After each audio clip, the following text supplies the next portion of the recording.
नमस्कार दोस्तों, अगर आपकी उम्र भी 60 साल के ऊपर हो चुकी है, आप एक सीनियर सिटीजन हो, फिर चाहे आप एक महिला या एक पुरुष हो, तो भारत सरकार मोदी सरकार की तरफ से देश भर के सभी 60 वर्ष से ऊपर के बुजुर्गों को नए बजट 2025 में कई सारे उपहार, तोहफे और सुविधाएं दी गई हैं। फिर चाहे आप भारत देश के किसी भी राज्य जिले में रहते हो, इन सभी नई सुविधाओं का लाभ सभी सीनियर सिटीजन 1 अप्रैल 2025 से ले पाएंगे। लेकिन अभी काफी सारे लोग ये नहीं जानते कि आखिरकार सीनियर सिटीजन कौन है। खासकर जो लोग गांव में रहते हैं तो उन्हें इसकी जानकारी नहीं है। तो उन्हें मैं ही बता दूं कि पुरुष जिनकी उम्र 60 वर्ष से ऊपर है और कोई महिला जिनकी उम्र 58 साल से ऊपर है, तो वे लोग सीनियर सिटीजन की कैटेगरी में आते हैं। इन ऐसे सभी मेरे बुजुर्ग साथियों को माननीय प्रधानमंत्री जी ने कई सारी सुविधाएं और लाभ देने का प्रावधान बजट 2025 में किया है। और अक्सर कई सारे घरों में कई व्यक्ति ऐसे भी होते हैं जो कि अपने सीनियर सिटीजन की देखभाल नहीं करते,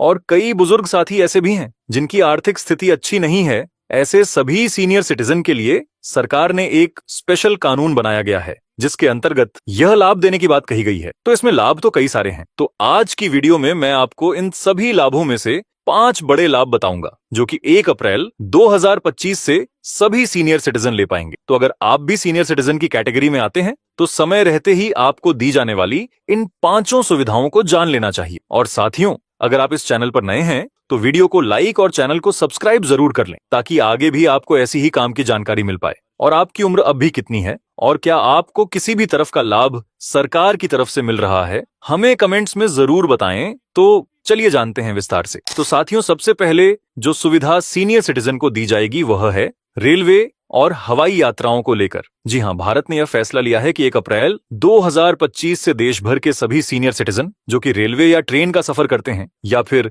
हवाई सफर यानी एरोप्लेन में यात्राएं करते हैं, तो अब उन्हें खास छूट दी जाएगी। हालांकि यह छूट पहले भी दी जाती थी, लेकिन अब 1 अप्रैल से इसे और ज्यादा कर दिया गया है। तो यहां देखिए, रेलवे और हवाई यात्रा में रियायतें, जैसा कि मैंने आपको बताया, सरकार ने सीनियर सिटीजन को यात्रा सुविधाओं में भी विशेष छूट दी है। तो अब यहां देखिए, रेलवे यात्रा करने पर कितनी छूट दी जाएगी। इसी के साथ रेलवे हो चाहे बैंक हो, तो वहां सबसे पहली प्राथमिकता सीनियर सिटीजन्स को ही दी जाती है। ठीक है, तो अब देखिए, अगर कोई पुरुष सीनियर सिटीजन यात्रा कर रहा है तो किराए में 40% की छूट दी जाएगी, और यदि कोई महिला सीनियर सिटीजन यात्रा कर रही है तो उन्हें किराए में 50% की छूट दी जाएगी। और यह जो है सभी क्लास पर लागू रहेगा, फिर चाहे वह जनरल हो या एसी हो। इसी के साथ हवाई यात्रा में रियायत दी जाएगी। इसमें देखिए, एयर इंडिया द्वारा घरेलू उड़ानों पर विशेष छूट दी जाएगी। इसी के साथ टिकट बुकिंग में प्राथमिकता की सुविधा भी सीनियर सिटीजन को मिलेगी। तो यह पहला बड़ा लाभ सीनियर सिटीजन को दिया जाएगा। अब जो अगला लाभ सीनियर सिटीजन को दिया जाता है वह है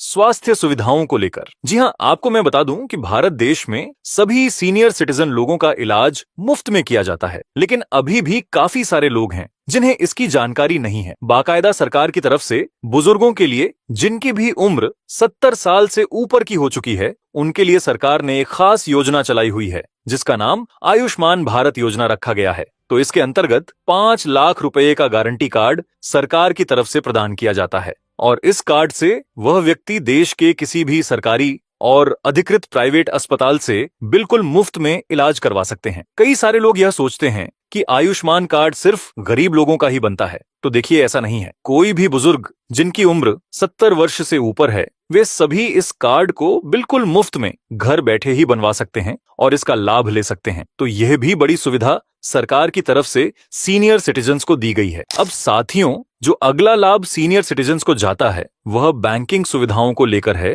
तो अगर किसी भी सीनियर सिटीजन ने बैंक में एफडी यानी फिक्स डिपॉजिट कराई हुई है, तो जो भी ब्याज या इंटरेस्ट आपको ऊपर मिलता है उसमें सरकार ने 2025 के बजट में ये एक नियम बना दिया है कि हमारे देश में जितने भी सीनियर सिटीजन हैं उनको 1 लाख रुपए तक के ब्याज पर किसी भी तरह का टीडीएस नहीं देना पड़ेगा, यानी आपका टीडीएस नहीं कटेगा अगर आप किसी भी तरह के महिला हैं या पुरुष हैं तो। इसी के साथ कई सारे सीनियर सिटीजन साथी ऐसे भी हैं जिन्होंने आमदनी कमाने के लिए बड़े बड़े मकान बनाए हुए हैं और अपने घरों पर किराएदार रखकर आमदनी कमाते हैं, जिसमें उन्हें ऑनलाइन पेमेंट आ रही है, चेक से पेमेंट आ रही है। तो उसमें एक लिमिट तय कर दी गई है जिसमें अगर जो राशि आपको मिल रही है अगर वह 6 लाख से कम या 6 लाख तक की है तो उसमें आपका टीडीएस नहीं कटेगा। तो तो यह भी एक खुशखबरी सरकार ने सीनियर सिटीजन्स को दी है। अब साथियों, अगला लाभ सीनियर सिटीजन को दिया जाता है वह उन सभी को मिलता है जिनकी आर्थिक स्थिति अच्छी नहीं है। तो सरकार ऐसे सभी बुजुर्गों को सामाजिक सुरक्षा पेंशन के रूप में कुछ रुपये प्रति महीने के हिसाब से देती है। हालांकि यह राशि हर राज्य में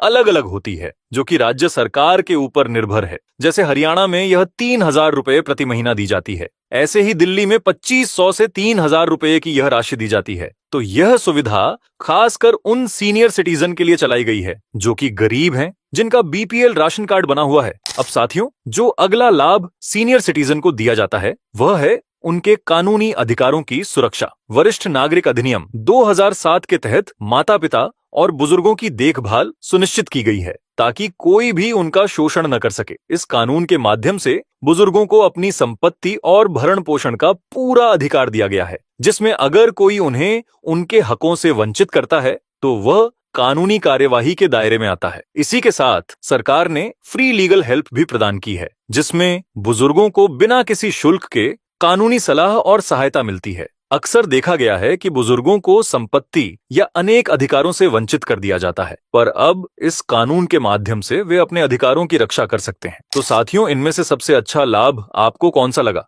हमें कमेंट्स में जरूर बताएं और वीडियो को जितना हो सके शेयर करें। मैं राहुल मिलता हूं आपसे अगली नई वीडियो में। तब तक के लिए धन्यवाद।